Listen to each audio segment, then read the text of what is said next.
Nosso bate-papo neste início de semana é com o deputado federal do PMDB, o Carlos Marum.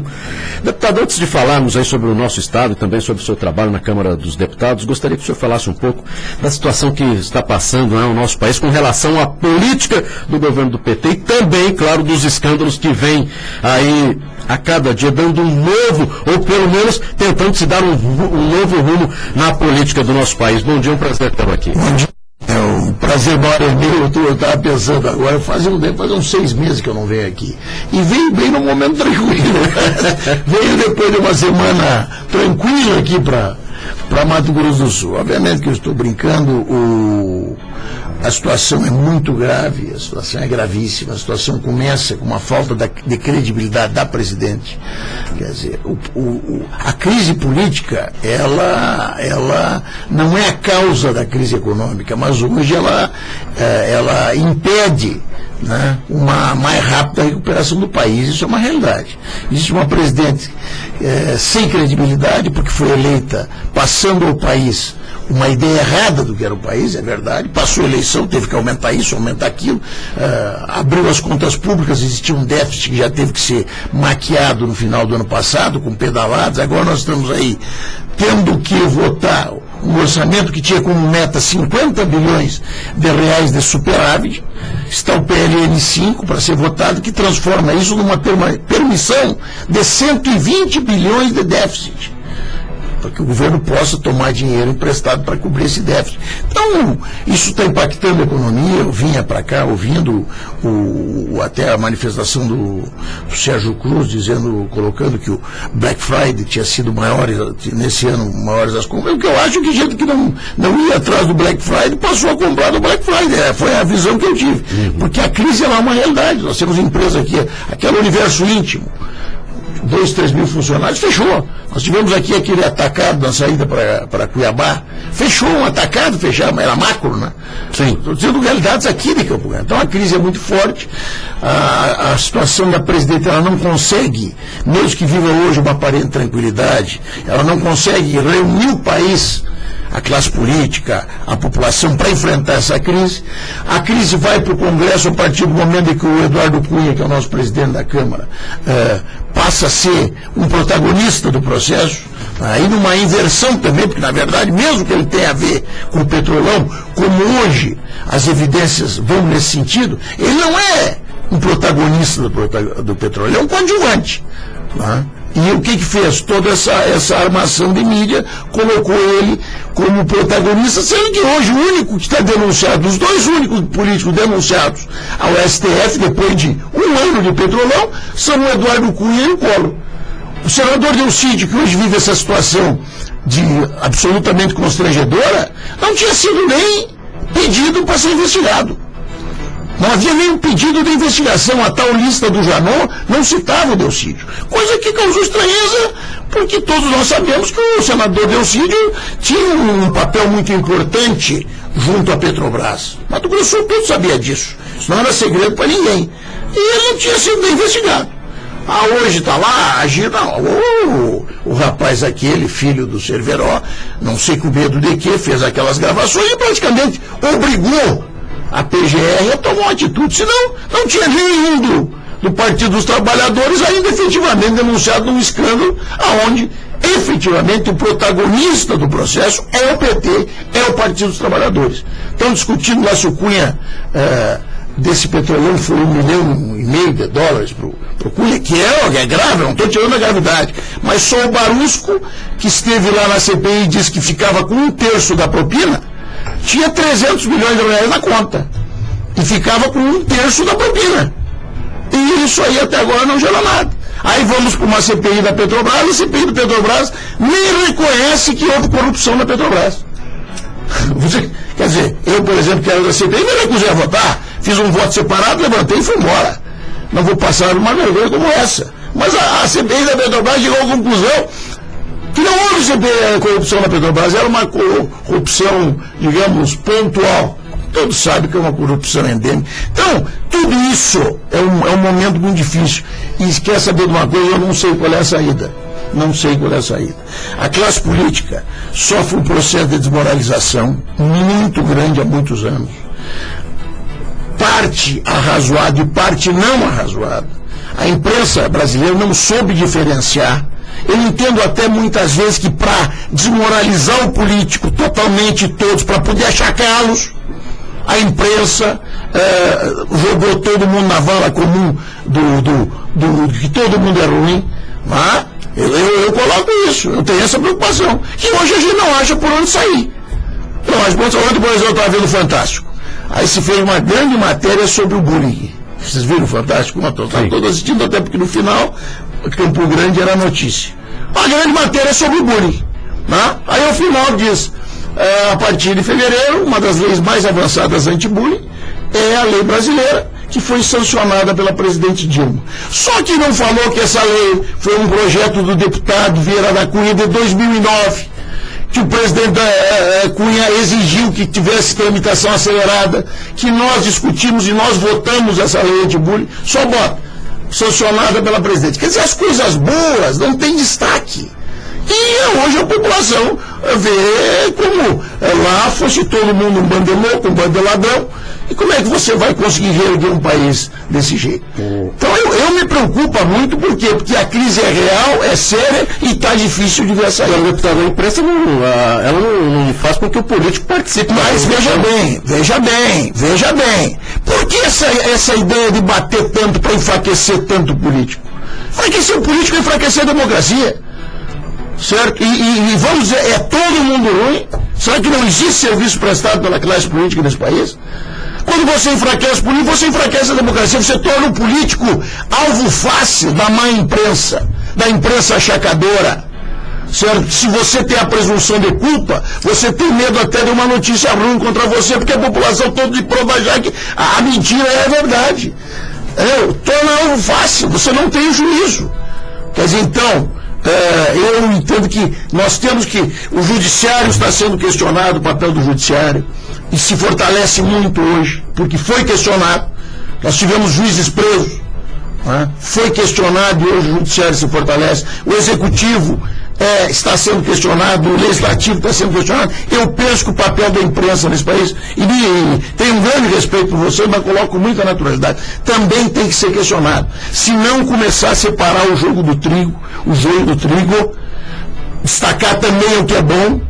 E eu citei ontem um exemplo fantástico, podia ter dito, projeto do deputado Vieira da Cunha, que hoje nem deputado mais é secretário de Educação do Rio Grande do Sul, meu amigo inclusive.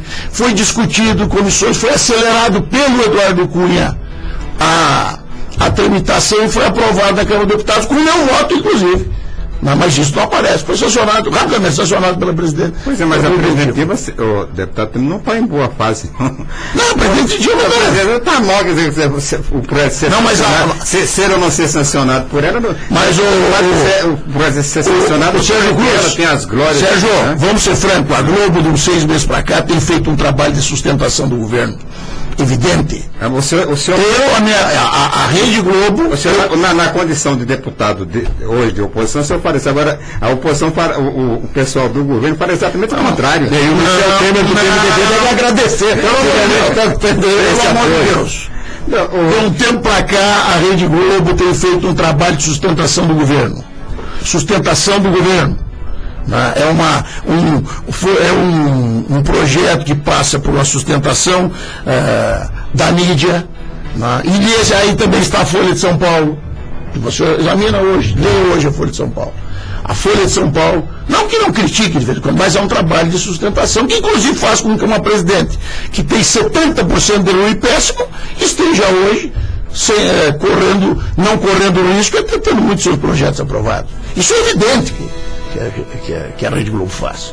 Então, tudo bem que faça, eu acho que a empresa tem direito, mas que não omita as coisas boas que os outros fazem. Eu tenho dúvida se o Eduardo Cunha está sendo caçado, mas, pelo que essas coisas estão sendo colocadas, que em termos de dinheiro roubado, do que por ter aprovado a maioridade penal, do que por ter aprovado a terceirização, do que por ser, digamos, defensor da família tradicional, que diz que a família é o homem e a mulher é sua prole.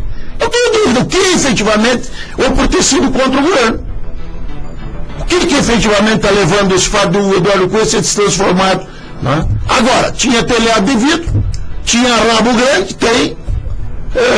Está sendo pego por esse rabo. Está sendo pego por esse rabo. Aí o Janot pegou. Né? Agora, que ele não é o protagonista, que é absurdo que depois de um ano de investigações, seja ele o único político, juntamente com o Collor, os únicos políticos denunciados ao STF, numa denúncia fraca, tanto o Sérgio Cruz, que a denúncia contra o Eduardo Cunha não foi nem aceita ainda pelo STF. De tão fraca que foi a peça apresentada no STF que o denunciava. Mas o deputado, o senhor, por exemplo, o senhor atribui parte significativa da crise à imprensa, certo? Agora, ontem... Dessa crise não, da crise sistêmica da democracia brasileira. Então, tudo bem. Agora, a imprensa brasileira sempre foi muito ligada às classes conservadoras, né? A Veja, a Rede Globo, o Jornal Estado de São Paulo.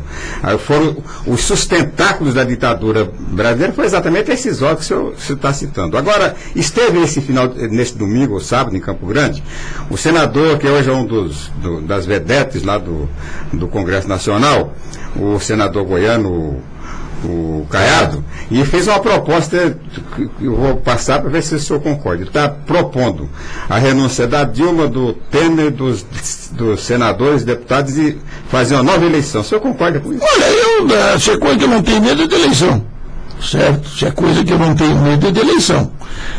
Acha que isso resolve? Talvez partir para novas eleições gerais. Né? Então, eu penso que daí nós devíamos juntos mudar o sistema para parlamentarista. Porque realmente eu penso que com o nível de informação que nós temos hoje, que a informação é rapidíssima, né? A mídia social faz com que tudo ande o presidencialismo está se tornando obsoleto.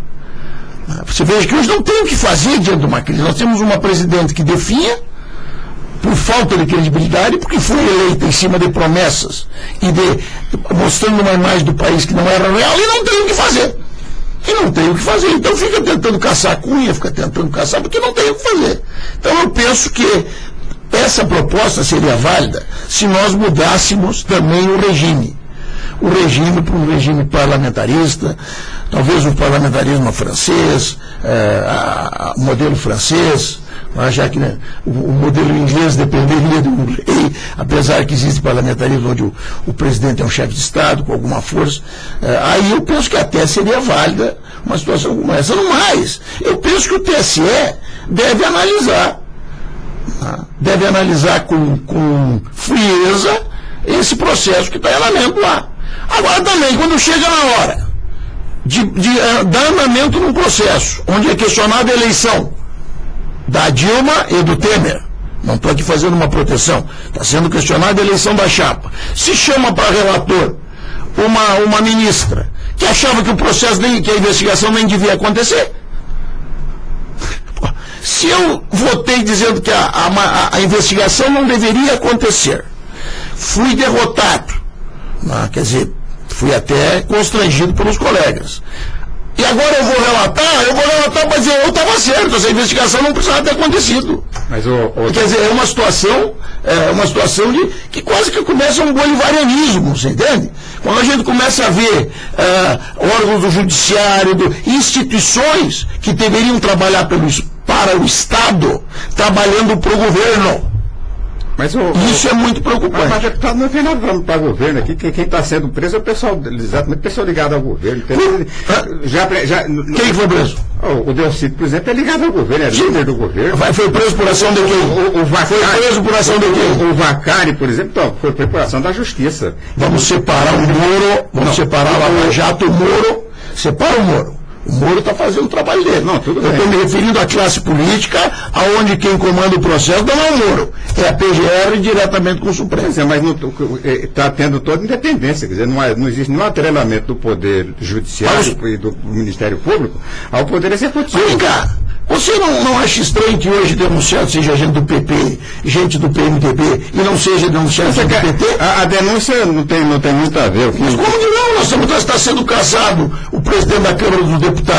medida em cima de uma denúncia, como é que a denúncia não tem nada a ver? O senhor fala, por exemplo, Você acha que não teria tempo já para estar sendo denunciado diante do PT? Peraí. Não, tudo bem, mas está preso, o tesoureiro do PT está preso, o Delcídio está preso. Quer dizer, O Delcídio está preso por uma ação, o Delcídio não estava nem sendo investigado, Sérgio Cruz. Tudo bem, mas agora está preso. Tudo bem, mas apareceu uma fita, parece que aqui sacudiu a pura preso, mas não foi buscada pela polícia, o Ministério não foi buscada pelo PGR. O Ministério Público não pode sair por aí fazendo denúncia se não tiver o mínimo de indício, né, pô? E no caso do Cunha tinha, no caso do Collor tinha, e agora, outra coisa... E do PT não tem, eu estou dizendo que tem uma CPI que o cara tem 300 milhões na conta e diz que ele tinha 1/3 da propina. Mas ele está preso. O Barroso não está preso, já botaram uma tornozeleira, mas está fotografado dos reis. Estava fotografado dos reis. O Barroso não é do PT. O Barroso é do PT? Não, mas por isso que eu estou dizendo, do PT não tem ninguém. Mas ele não é do PT. Mas eu estou dizendo está preso. Do PT não tem ninguém. Deputado, escuta aqui. O senhor fala, por exemplo, da questão do impeachment, que a Dilma não é empichada, que não sei o quê, que estava querendo caçar o Cunha. Agora, um dos principais responsáveis pelo não encaminhamento de um processo de cassação da Dilma é o próprio Cunha. Já foram os 10 pedidos que ele mandou arquivar. Mas eu não estou aqui defendendo o Cunha, eu estou questionando a ação da PGR, que enfraqueceu também o Cunha. Aqui o Marão é defensor do Cunha, eu sou defensor do direito da ampla defesa. Agora, estranho que, passado um ano dessa Lava Jato, só tenham sido denunciados ao STF parlamentares que não são do PT. É estranho isso, não tem ninguém. Veja bem, o cidadão que assumiu a 7 Brasil. Está na veia a denúncia, a delação premiada dele, que assumiu a 7 Brasil. O que ele disse? Quando eu assumi, já me disseram que eu tinha que contratar empresas que dariam tanto por cento de propina. Está lá dito, certo? Aí o Fernando Baiano era operador do PMDB. O Fernando Baiano era operador do PMDB, operador do PMDB. Aí o Fernando Baiano faz a delação premiada. Aí ele deu dinheiro para a nora do Lula, ele deu dinheiro para o filho do Lula, ele deu dinheiro para o chefe. E eu até agora não vi ele dizer, esse dinheiro eu botei nessa conta aqui para alguém do PMDB. Falando. Quer dizer, então, e todo mundo até ele fazer é sócio do Cunha. A denúncia diz que ele e o Cunha eram sócios. Certo? Sócio, o Cunha era um sócio oculto do Fernando Baiano, está lá na denúncia, feita ao STF. Só que quando ele faz a delação premiada e mostra o que ele tem, é dinheiro para todo mundo, que menos aparece, ou praticamente não aparece, é dinheiro para o PMDB, para gente do PMDB, que eu não estou defendendo, não tem nada a ver com o René, conheço o Cunha agora. Mas e por que o Moro, então, não manda prender esse pessoal que está sendo denunciado? O Moro não pode. Por que não pode? Porque o Moro é um juiz que quem tem que prender políticos tem que estar privilegiado é a PGR. Não, mas por que ele não denuncia? Mas ele pode denunciar. Não pode nem denunciar. Claro. Ele remete para a PGR. Claro. Pode nem denunciar. Pode remeter, ué. Pode remeter. Você acha que isso não está na PGR? Não só para o PGR, mas como ele pode remeter para o Supremo também, né? Pode, claro. Ele pode remeteu. Você acha que o Moro está protegendo alguém? Eu acho que não. Eu também acho que não. Eu acho que não. Eu acho que ninguém está sendo protegido. Aí eu tenho dúvidas. Eu tenho dúvida porque eu vejo como muito estranho o encaminhamento dessas coisas. Agora, o Delcídio foi preso a uma própria. Olha que. Imagina uma fita dessa no Fantástico Domingo, onde o Delcídio fala que tem condições de interferir no voto de 4 ministros do STF. Ali não tinha, por isso que prenderam. E nem sei, não estou aqui dizendo que eu estou dizendo o seguinte, tira o Moro está fazendo o trabalho dele, certo? Lá na Justiça de Curitiba, até que ele está lá em Curitiba. Mas quem levantou o caso do Cunha, por exemplo, foi o Moro. Não foi? Não, foi a PGR. Foi a PGR. Mas se tiver que levantar, levante o do Cunha, levante a mulher do Cunha. Porque eu não estou dizendo, eu estou dizendo o seguinte, que estão fazendo com que esse Petrolão seja só o Cunha. Não. Então é equívoco. Não estou achando isso.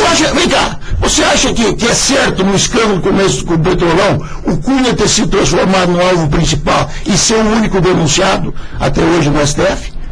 Eu acho. Você acha certo isso? Dentro da cronologia dos fatos. Não só. Muita gente que deveria ter sido denunciada antes, só naquele comitê do PT tem depoimento de gente que levou dinheiro lá em mala de mais de 300 milhões de reais. depoimento nessas delações premiadas. Eu acho que todo mundo devia ser denunciado. Não. Mas agora você não vem inocentar o Cunha. Não inocento e posso inclusive votar contra ele, vou ver a defesa dele. Não estou aqui para inocentar. Eu estou para acusar um sistema que hoje ilude o Brasil, invertendo a ordem dos fatores dentro do Petrolão, desse escândalo do Petrolão. E que tem sim conivência da imprensa brasileira. Essa é a realidade. Essa é uma realidade, certo? E não estou aqui para inocentar ninguém. Até porque no meu voto lá na CPI da Petrobras, está lá o nome do Eduardo Cunha como devendo ser denunciado está lá o meu voto, está o nome do Eduardo Cunha, só que não está só o do Eduardo Cunha. Está o do Eduardo Cunha, está de vários ministros, está o da presidente Dilma que foi citado, está o do presidente Lula que foi citado. O meu voto tem 56 que deveriam ser citados. Esse foi o meu voto. Está o Renan Calheiros. Você esqueceu de citar o Vander Lobeck. Está no meu voto. Está no meu voto. Você falou que só tem 2? Não, 56. Você falou que só tem 2. Não foi denunciado ainda o Vander. Denunciado o STF. Foi apresentada a lista de investigados. Uma lista já foi aceito, o Supremo já aceitou. Vander, Collor e. O Vander é um protagonista também. O Vander era ministro. O Vander é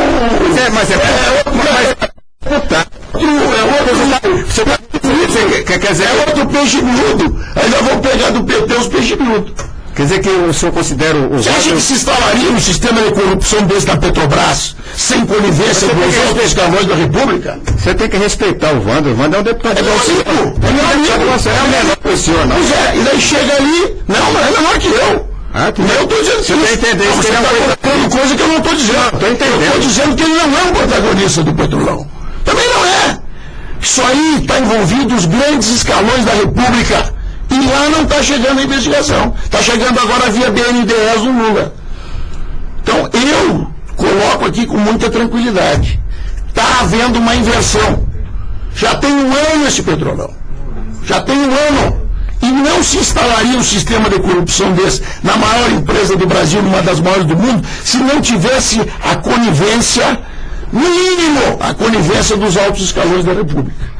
Certo? Você acha que está tudo envolvido, Ministério Público, Supremo Tribunal Federal e poder... Eu penso que tem muita gente hoje com uma atitude pelo menos suspeita de proteção do governo. Não, quer dizer... Eu não posso acusar o Supremo Tribunal Federal, certo? Não vou acusar o Supremo Tribunal Federal, mas que eu acho estranho, certo? Que a essa altura do campeonato, até porque o Supremo Tribunal Federal só pode agir, só pode atuar mediante provocação, certo? Só pode atuar mediante provocação. Eu entendo que hoje existe uma grande inversão, que pensa em, digamos que, e se não pensa, se está fazendo sem querer, está fazendo, está protegendo.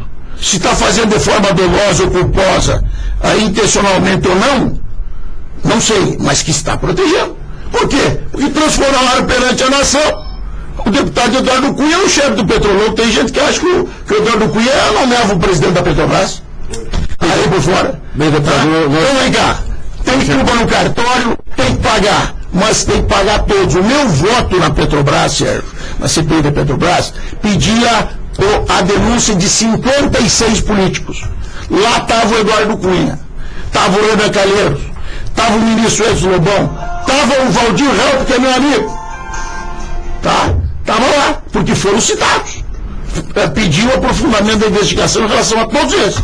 Não só como queriam, como em relação ao Eduardo Cunha. Então, tem que... Errou. Mas eu fiz isso, tá? Meu voto está lá. Quer dizer, isso é inegável. Vamos rapidinho, porque... Vamos lá. Já passamos. É só você saber rapidinho a questão da Prefeitura de Campo Grande. O senhor aceita ser candidato a prefeito? O candidato preferencial e natural do PMDB se chama André Putinelli. Nós queremos convencê-lo ainda a ser candidato. Se ele não Parece for... que ele amarelou. Se ele não for... Mas tem tempo ainda para esverdear até lá. Tem tempo para esverdear. Se não for, o PMDB vai ter candidato.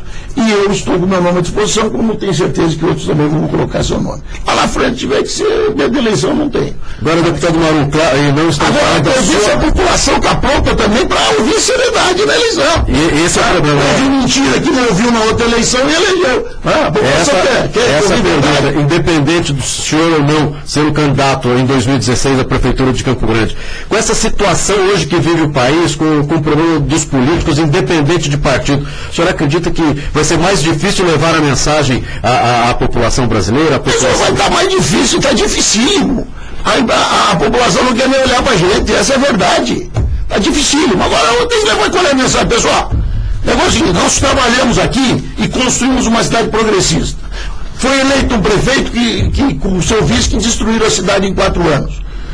Né? Nós queremos reassumir, agora a nossa promessa é o seguinte, em 2 anos fazer o básico. Quem vier com promessas como aquelas que ganharam a eleição passada, em 6 meses não vai poder andar na rua, porque não vai poder cumpri-las. A população está preparada para um debate como esse, um debate com seriedade, dentro da realidade. Se estiver preparado, nós temos até chance de ganhar a eleição. Agora, se a população quiser continuar ouvindo cantilena, aí, porque nós não vamos ir para a eleição para mentir para o eleitor.